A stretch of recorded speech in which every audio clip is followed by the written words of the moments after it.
практика с един скандален доклад се предвижда изграждането на 22 етажна сграда. Това са всъщност 22 етажа корупция, които ще се виждат от цяла София и които със сигурност ще бъдат ненавиждани от жителите на Младост, граждани, които в продължение на много години гласуват на избори за онези, които им обещават да спрат презастрояването, а не за онези, които поощряват презастрояването.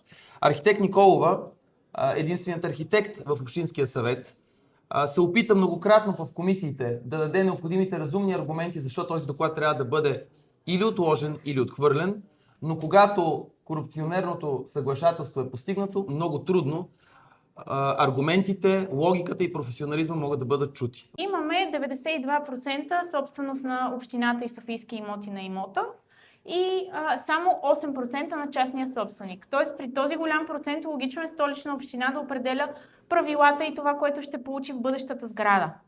Но какво ние получаваме? Едни 26%. И само за справка.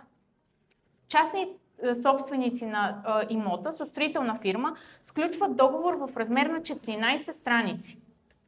Значи частният собственик може да защити своя интерес в 14 страници, в които подробно да се опишат срокове, да се опише начин на изпълнение на всички елементи от сградата, подстени, таван, дограма, врати и така нататък. А Столична община срещу 14 страници на частника, Столична община буквално ползва 14 думи. Ако това е защита на обществения интерес, за мен наистина е срамно, че Общинския съвет би гласувал такъв доклад и ще е много интересно именно кои политически партии ще гласуват за него в предстоящото заседание.